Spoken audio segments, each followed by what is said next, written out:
एक लड़की ने सांप को बनाया भाई। जी हाँ, आपने सही सुना। एक लड़की जिसने एक सांप को अपना भाई बनाया और फिर जो हुआ उसे देखकर सबके होश उड़ गए और बाद में सांप ने जो किया उसे देखकर गांव वाले हैरान रह गए। बहुत समय पहले की बात है। उस दौर में जिंदगी बहुत शांत थी। लोग छोटे छोटे गांवों में मिट्टी और खपरेल के घरों में रहते थे। न बिजली थी, न मोटर गाड़ियां, न शहरों जैसा शोर। जीवन सादा था पर उसमें अपनापन और प्रकृति की निकटता थी। सुबह सूरज की किरणों के साथ लोग खेतों में निकल जाते और शाम को घर लौटते। गांव की गलियों में बच्चों की किलकारियां गूंजती, औरतें चौपाल पर बैठकर गीत गाती और पुरुष हल बैल लेकर खेतों में मेहनत करते। ऐसे ही एक गांव में सत्यपाल नाम का एक आदमी रहता था। उसकी पत्नी सुशीला देवी और प्यारी सी बेटी रचना उसका संसार थीं। सत्यपाल के पास बहुत जमीन जायदाद नहीं थी। उसका सहारा थीं उसकी 8-10 बकरियां। यही उसका धन थीं, यही उसका गर्व। सत्यपाल का जीवन रोज एक ही ढर्रे पर चलता। सुबह सूरज की लालिमा आसमान पर फैलते ही वह उठ जाता, बकरियों को खोलता, उन्हें धीरे धीरे पुकार कर इकट्ठा करता और हाथ में लाठी लेकर जंगल की ओर निकल जाता। चलते समय उसकी लाठी की खटखट की आवाज गांव के शांत माहौल में गूंजती। गांव के बच्चे उसे देख हाथ हिलाते और उसकी बकरियों के पीछे दौड़ते। रास्ते भर रचना भी उसके साथ चलने की जिद करती। छोटी सी चंचल लड़की थी वह। बकरियों को नाम लेकर पुकारती, चांदनी तू इधर आ, तू शरारत मत कर। और बकरियां जैसे सचमुच उसकी भाषा समझती, उसकी ओर देखने लगती। गांव की औरतें हंसकर कहती, यह लड़की तो इन जानवरों से ऐसे बातें करती है जैसे ये उसके भाई बहन हों। सत्यपाल गर्व से मुस्कुराता और कहता, हमारी बेटी रचना सबसे अलग है। इसका दिल बहुत बड़ा है, भगवान ने इसे खास बनाया है। दिन भर का उसका काम बड़ा कठिन होता। जंगल में बकरियों को चराना आसान नहीं था। कभी तेज धूप, कभी बरसात, कभी ठंडी हवा, हर मौसम का सामना करना पड़ता। मगर सत्यपाल मेहनत से पीछे नहीं हटता। शाम को जब सूरज ढलता और आकाश लालिमा से भर जाता, तब वह थकी हुई बकरियों को लेकर घर लौटता। रास्ते में उसकी थकान साफ झलकती, मगर घर पहुंचते ही जब रचना दौड़कर उसका हाथ पकड़ लेती, उसकी सारी थकान मिट जाती। घर लौटकर वह बकरियों का दूध निकालता। सुशीला उस दूध से दही, मक्खन और घी बना लेती। बाकी दूध गांव में बेच दिया जाता। उसी पैसे से घर का राशन, सब्जी और जरूरी सामान आता।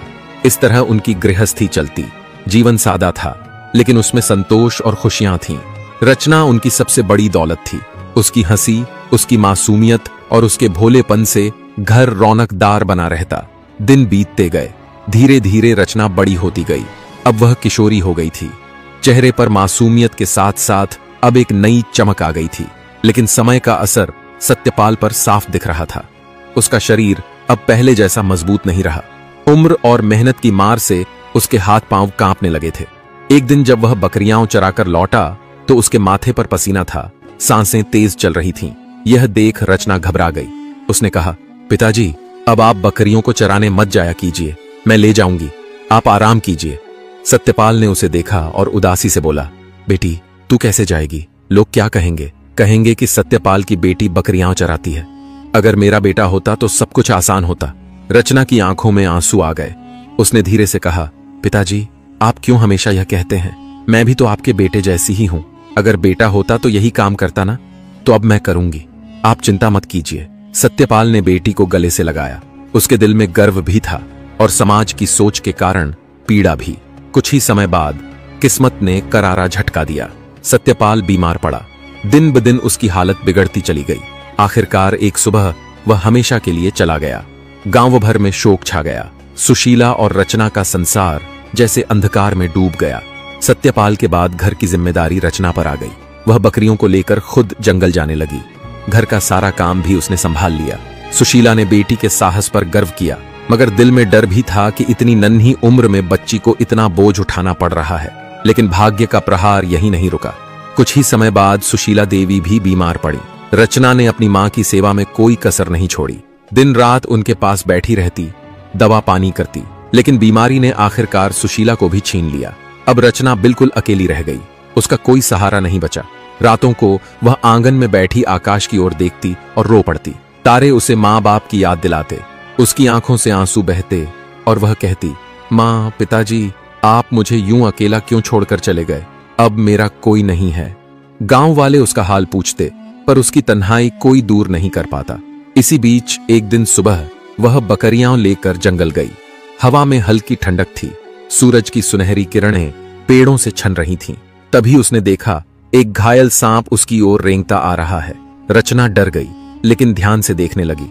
आश्चर्य यह था कि सांप उसके पास आकर ठहर गया, जैसे कह रहा हो, मुझे बचा लो। रचना ने इधर उधर देखा।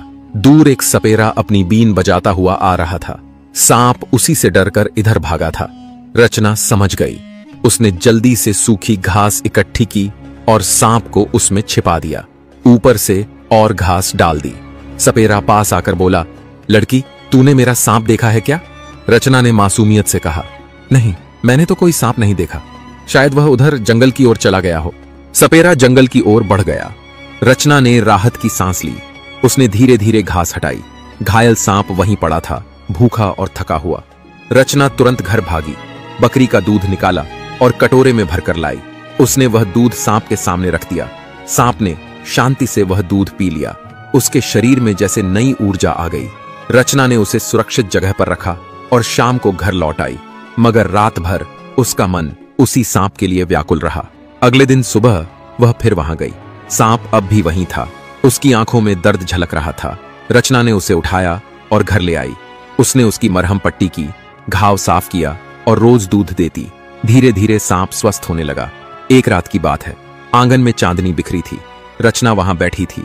तभी सांप रेंगता हुआ आया और कुंडली मारकर बैठ गया। उसने अपना फन झुका लिया, मानो कह रहा हो, बहन, तूने मेरी जान बचाई है। यह एहसान मैं जिंदगी भर नहीं भूलूंगा। रचना की आंखों से आंसू बह निकले। उसने मन ही मन कहा, आज से यह मेरा भाई है, मैं इसे कभी अकेला नहीं छोड़ूंगी। उसके बाद से दोनों साथ रहने लगे। जब रचना बकरियां चराने जाती तो सांप भी उसके साथ जाता।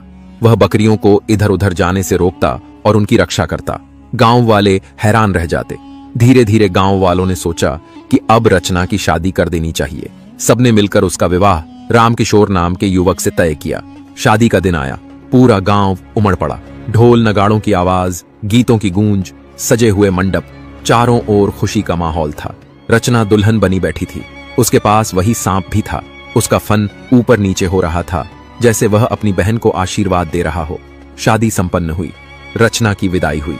वह अपने पति रामकिशोर के घर पहुंची, मगर जैसे ही लोगों ने देखा कि वह अपने साथ सांप भी लाई है, सब हैरान रह गए। कोई हंसने लगा, कोई आश्चर्य से चुप रह गया। सब आपस में कहने लगे, अरे देखो, रामकिशोर की पत्नी अपने साथ सांप भी लेकर आई है। कुछ लोग आपस में कानाफूसी करने लगे, यह कैसी दुल्हन है जो अपने साथ सांप लाई है, कहीं यह कोई अनहोनी न कर दे। कई स्त्रियां फुसफुसाकर हंस रही थीं। रामकिशोर को कैसी अजीब पत्नी मिली है, अब यह घर कैसे चलेगा। लेकिन रचना को इन बातों की कोई परवाह नहीं थी। उसके लिए वह सांप कोई साधारण जीव नहीं था, बल्कि उसका भाई था। जिस तरह उसने उसे कठिन समय में सहारा दिया था, उसी तरह अब वह उसे हर हाल में अपने पास रखना चाहती थी। रामकिशोर ने जब यह सब देखा तो भले ही क्षण भर को आश्चर्यचकित हुआ, मगर उसने अपनी पत्नी से कुछ नहीं कहा। उसके मन में रचना के प्रति स्नेह था और वह जानता था कि उसकी भावनाएं सच्ची हैं। लेकिन घर में सबका मन इतना बड़ा नहीं था। विशेषकर उसकी मां यानी रचना की सास बहुत घमंडी और कठोर स्वभाव की महिला थी। शादी के बाद शुरुआती कुछ दिन तो उत्सव और हलचल में बीत गए। घर में रिश्तेदार आते, गाना बजाना चलता, पकवान बनते। पर धीरे धीरे सब शांत हुआ और रचना का असली जीवन शुरू हुआ। रचना अपने कर्तव्यों को पूरी निष्ठा से निभाती। सुबह सुबह उठकर चूल्हा जलाती, भोजन बनाती, सास ससुर और पति का ध्यान रखती। मगर जब भी वह अपने पति रामकिशोर को खाना देने जाती, उसका भाई समान सांप उसके पीछे पीछे जाता। वह किसी को नुकसान नहीं पहुंचाता, बस चुपचाप रचना के पास बैठ जाता। गांव की औरतें जब यह देखतीं तो ताना कसतीं, देखो, यह वही बहू है जो अपने साथ सांप लाई है, खाना भी सांप के साथ परोसती है। कोई कहता, कहीं यह घर का अनर्थ न कर दे, और कोई हंसते हुए कहता, रामकिशोर की किस्मत ही खराब थी जो ऐसी पत्नी मिली। रचना ये ताने सुनकर कभी दुखी नहीं होती। वह बस अपने काम में लगी रहती। उसका विश्वास था कि सच्चाई और नेकी का रास्ता कठिन जरूर होता है, पर अंततः जीतता वही है। लेकिन उसकी सास बार बार ताना देती, किस घर में ऐसी बहू होती है जो अपने साथ सांप लेकर आए, यह तो घर का नाश कर देगी। कभी कहती, रामकिशोर, इस सांप को बाहर निकालो, इसे घर में रखना अनर्थ होगा। रामकिशोर पहले तो चुप रहता, लेकिन जब बार बार वही बातें सुनाई देती तो उसके मन में भी शंका पैदा होने लगी। गांव वाले भी उसके कान भरते, भाई तुम्हारी पत्नी तो अपने साथ सांप रखती है, इससे घर में अशांति होगी। एक दिन बात इतनी बढ़ गई कि रामकिशोर गुस्से से भर उठा। उसने रचना से कहा, रचना, अब तुम्हें यह तय करना होगा कि तुम्हें मेरे साथ रहना है या इस सांप के साथ। यह घर में नहीं रह सकता, इसे जंगल में छोड़ आओ। रचना स्तब्ध रह गई, उसकी आंखों में आंसू भर आए। उसने पति को समझाने की कोशिश की, यह सांप कोई साधारण जीव नहीं है, यह मेरा भाई है, इसने मुझे अकेलेपन में सहारा दिया है, यह किसी को नुकसान नहीं पहुंचाएगा, कृपया इसे मत निकालिए। लेकिन रामकिशोर का गुस्सा शांत नहीं हुआ। उसने कठोर स्वर में कहा, नहीं, मैं कोई बहस नहीं सुनूंगा, तुम्हें मुझ में और इसमें से एक को चुनना होगा। मैं इसे इस घर में नहीं देखना चाहता। यह सुनकर रचना का दिल टूट गया। उसके सामने जैसे पहाड़ टूट पड़ा। एक ओर उसका पति था जिसकी छाया में उसने नया जीवन शुरू किया था, और दूसरी ओर उसका भाई था जिसने उसके कठिनतम समय में साथ निभाया था। बहुत सोच विचार के बाद, न चाहते हुए भी, रचना ने भारी मन से सांप को जंगल में छोड़ने का निर्णय लिया। जंगल के एक सुनसान कोने में जाकर रचना ने उसे धीरे से जमीन पर रखा और बोली, भैया, यह मेरी मजबूरी है। मैं चाहकर भी आपको अपने साथ नहीं रख सकती, लेकिन आप विश्वास करना, मेरा दिल हमेशा आपके साथ रहेगा। मैं आपको कभी नहीं भूलूंगी। सांप ने अपनी आंखों से जैसे आंसुओं की भाषा में उत्तर दिया। उसने फन झुका लिया और चुपचाप झाड़ियों की ओर चला गया। रचना वहां देर तक खड़ी रही। उसके दिल पर भारी बोझ था। उसे लगा जैसे उसने अपने जीवन का सबसे बड़ा बलिदान किया हो। धीरे धीरे कदम बढ़ाते हुए वह वापस घर लौटी, लेकिन उसके दिल का खालीपन कभी न भर सका। समय बीतने लगा। 5 वर्ष ऐसे ही गुजर गए। इन 5 वर्षों में रचना के जीवन में बहुत परिवर्तन आ गया। उसके पास अब न उसका भाई समान सांप था और न ही माँ बाप का सहारा। पति रामकिशोर भी उससे दूर दूर रहने लगा। कारण था कि रचना को संतान नहीं हुई। गांव की औरतें और उसकी सास उसे ताने देती। उसकी सास तो रोज उसे अपमानित करती, तू घर में बैठकर क्या करेगी, मेरे बेटे को भी सुख नहीं दिया, मुझे भी पोते का मुंह नहीं दिखाया। रचना चुपचाप सब सह लेती। उसके पास रोने के अलावा कुछ नहीं था। रातों को वह आंगन में बैठती और सोचती, काश मेरा भाई मेरे पास होता तो मुझे यह सब अकेले नहीं झेलना पड़ता। धीरे धीरे स्थिति और बिगड़ गई। रामकिशोर पर भी उसकी मां का दबाव बढ़ने लगा। एक दिन उसने भी कठोरता से कहा, रचना, अब यह घर तुम्हारे लिए नहीं है, तुम कहीं और चली जाओ। रचना स्तब्ध रह गई। यह वही पति था जिसके साथ उसने सुख दुख बांटने का वादा किया था, मगर अब वही उसे घर से निकाल रहा था। उसकी आंखों से आंसू बह निकले। उसने बिना कुछ कहे चुपचाप अपनी गठरी उठाई और घर से निकल गई। गांव के बाहर एक छोटे से झोपड़े में उसने अपना डेरा जमा लिया। वही उसका नया घर बन गया। वहां वह अकेली रहती। कभी कभी गांव के लोग हाल पूछ जाते, लेकिन असल में वह बिल्कुल तन्हा थी। एक रात की बात है। चांद आकाश में पूरा खिला हुआ था। ठंडी हवा बह रही थी। रचना झोपड़ी के बाहर बैठी थी। उसकी आंखों से आंसू बह रहे थे। वह अपने माँ बाप को याद कर रही थी और मन ही मन कह रही थी, पिताजी, आपने कहा था मैं आपके बेटे जैसी हूं। माँ, आपने कहा था मैं आपका सहारा हूं, पर अब आप दोनों ही मुझे छोड़ गए, और मेरा भाई जिसे मैं सबसे ज्यादा चाहती थी उसे भी मुझे छोड़ना पड़ा। अब मैं किसके सहारे जीऊं? उसी समय उसे अचानक झाड़ियों में सरसराहट सुनाई दी। उसने घबराकर इधर उधर देखा और तभी उसकी आंखें चमक उठीं। उसके सामने वही सांप था, उसका भाई। वह धीरे धीरे रेंगता हुआ उसके पास आया और कुंडली मारकर बैठ गया।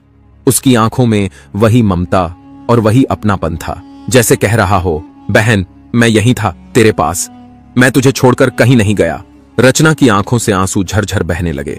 उसने कांपते स्वर में कहा, भैया, तू ही मेरा सच्चा भाई है। तू जानवर होकर भी मेरा साथ नहीं छोड़ता। मनुष्य होकर सबने मुझे छोड़ दिया, लेकिन तू हमेशा मेरे पास रहा। रचना की आंखों से आंसू बह रहे थे और वह अपने भाई समान नाग को बार बार देख रही थी। उसका दिल लंबे समय बाद हल्का हुआ था। कई वर्षों के अकेलेपन, तानों और अपमानों के बाद आज उसे वह अपनापन मिला था जिसकी उसे सख्त जरूरत थी। सांप उसके पास चुपचाप कुंडली मारे बैठा था। उसकी सांसों की हल्की हल्की आवाज मानो रचना को आश्वस्त कर रही थी कि वह अब अकेली नहीं है। दिन बीतते गए। रचना और नाग का यह साथ फिर से मजबूत होता चला गया। सुबह होते ही नाग झोपड़ी के बाहर दिखाई देता और रचना अपने कामकाज में लग जाती। वह लकड़ियां बटोरती, कभी कभी गांव जाकर किसी के खेत में मजदूरी कर लेती ताकि पेट भर सके। शाम को लौटकर वह नाग से बातें करती जैसे वह सचमुच उसका भाई हो। उसकी बातें सुनकर नाग कभी अपनी आंखों से सहमति जताता, कभी फन हिलाता और कभी उसके पास आकर शांत बैठ जाता। धीरे धीरे गांव वालों ने यह देखना शुरू किया कि रचना के पास वह नाग फिर लौट आया है। कोई डर कर दूर हट जाता, कोई हंसकर कहता, अरे यह वही बहू है जो अपने साथ सांप लाई थी। अब देखो यह फिर उसी के पास लौट आया। मगर इस बार रचना को किसी की परवाह नहीं थी। उसने तय कर लिया था कि अब चाहे जो हो वह अपने भाई को कभी नहीं छोड़ेगी। एक दिन अचानक रचना की तबीयत बिगड़ गई। तेज बुखार ने उसे जकड़ लिया। उसका शरीर तप रहा था और वह झोपड़ी के अंदर खाट पर पड़ी थी। उसके पास न कोई दवा थी, न कोई देखभाल करने वाला। नाग यह सब देख रहा था और व्याकुल हो उठा। वह इधर उधर झटपटाने लगा, कभी दरवाजे की ओर भागता, कभी रचना के पास लौट आता, जैसे उसे समझ नहीं आ रहा था कि वह अपनी बहन की मदद कैसे करे। आखिरकार उसने एक बड़ा कदम उठाया। वह तेजी से झोपड़ी से बाहर निकला और गांव की ओर चला गया। उस रात गांव में अजीब सा सन्नाटा था। सब अपने अपने घरों में सो रहे थे, लेकिन रामकिशोर के घर में हलचल मची हुई थी। रामकिशोर और उसकी मां को कुछ लोगों ने बांध रखा था। दरअसल कुछ लोग उनके घर में घुस आए थे और उन लोगों ने रामकिशोर तथा उसकी मां को रस्सी से बांधकर कोने में डाल दिया था। उसी समय नाग वहां पहुंचा। उसने देखा कि घर के भीतर अजीब सा माहौल है। रामकिशोर और उसकी मां असहाय पड़े थे। नाग के भीतर आग भड़क उठी। उसकी आंखें लाल हो गईं। उसने जोर से फुफकार मारी। उसकी तेज फुफकार से उन लोगों के हाथ कांप गए। उन्होंने देखा कि एक बड़ा नाग फन फैलाए उनके सामने खड़ा है। उसकी चमकती आंखें और डरावनी फुफकार सुनकर वे घबरा गए। उनमें से एक बोला, भागो, यहां नाग आ गया है। सब अपने बोरे और सामान छोड़कर भाग खड़े हुए। नाग अब रामकिशोर और उसकी मां के पास पहुंचा। उसने अपनी पूंछ से रस्सी पर चोट मारी और धीरे धीरे उसे ढीला कर दिया। रामकिशोर और उसकी मां मुक्त हो गए। वे हांफते हुए सांप को देखने लगे। रामकिशोर की मां की आंखें फटी रह गईं। उसने कांपते स्वर में कहा, ये वही नाग है जो रचना के पास रहता था। रामकिशोर की आंखों में पछतावे की लकीरें उभर आईं। उसे याद आया कि कैसे उसने अपनी पत्नी को मजबूर किया था कि वह इस नाग को छोड़ दे, और आज वही नाग उसकी और उसकी मां की जान बचा रहा था। वह तुरंत नाग के पीछे पीछे चला। नाग ने जैसे इशारा किया हो कि उसके साथ चलो। दोनों ने उसका पीछा किया और जल्द ही वे रचना की झोपड़ी तक पहुंच गए। झोपड़ी के अंदर का दृश्य देखकर रामकिशोर का दिल पसीज गया। रचना खाट पर पड़ी थी। उसका चेहरा पीला और शरीर तप रहा था। उसके पास पानी का घड़ा रखा था, लेकिन वह इतनी कमजोर थी कि घड़े तक हाथ नहीं बढ़ा पा रही थी। रामकिशोर तुरंत उसकी ओर भागा और उसके माथे पर हाथ रखा। उसका दिल कांप उठा। रचना, ये क्या हाल बना लिया है तुमने? उसकी आंखों से आंसू निकल पड़े। रचना ने धीमे स्वर में आंखें खोलकर देखा। उसके सामने उसका पति और सास खड़े थे। उसने विश्वास नहीं किया, पर यह सच्चाई थी। रामकिशोर ने उसकी हथेली पकड़ ली। मुझे माफ कर दो रचना, मैंने तुम्हें बहुत दुख दिए, तुम्हें घर से निकाल दिया, अकेला छोड़ दिया, लेकिन आज मुझे समझ आया कि तुम कितनी सच्ची और नेक हो। इस नाग ने हमें बचाया है और तुमने इसे भाई मानकर सही किया था। कृपया मुझे माफ कर दो। उसकी मां भी पास आकर बोली, बहू, मैंने भी तुम्हें बहुत ताने दिए, पर आज मुझे समझ आया कि तू कितनी पवित्र और सच्चे दिल की है। मुझे माफ कर दे। रचना की आंखों से आंसू बहने लगे। उसने धीरे से कहा, भैया हमेशा कहता था कि वह मुझे कभी अकेला नहीं छोड़ेगा। देखो, आज भी उसने हमें जोड़ा है। रामकिशोर ने उसे अपनी बाहों में भर लिया और कहा, अब तू हमारे साथ ही रहेगी, कोई तुझे कभी घर से अलग नहीं करेगा। नाग चुपचाप खिड़की के पास बैठा यह दृश्य देख रहा था। उसका फन झुका हुआ था, मानो वह अपनी बहन को आशीर्वाद दे रहा हो। कुछ ही दिनों बाद रचना स्वस्थ हो गई और रामकिशोर उसे वापस अपने घर ले आया। इस बार उसका स्वागत खुले दिल से हुआ। उसकी सास ने भी उसे गले लगाया और कहा, अब तू मेरी बेटी है, बहू नहीं। गांव के लोग भी यह देखकर चकित थे। सबकी सोच बदल गई। अब कोई रचना का मजाक नहीं उड़ाता था। सब कहते, देखो, यह वही बहू है जिसने सांप को भाई माना और उसकी सच्चाई के कारण आज उसका घर बस गया। कुछ समय बाद रचना के जीवन में एक और खुशखबरी आई। उसे संतान का सुख प्राप्त हुआ। उसने एक प्यारे से बेटे को जन्म दिया। पूरे घर में हर्ष की लहर दौड़ गई। रामकिशोर फूले नहीं समा रहे थे। अब रचना का घर खुशियों से भर गया था। वह अपने बेटे को गोद में लेकर झूला झुलाती। गांव वाले भी अब उस नाग को रचना का भाई मानने लगे थे। कोई उसे नुकसान पहुंचाने की हिम्मत नहीं करता था। सब कहते, ये नाग तो रचना का भाई है, इसने उसका साथ हर मुश्किल में निभाया है और इस तरह रचना का जीवन, जो कभी अकेलेपन और दुख से भरा हुआ था, अब सुख और समृद्धि से भर गया।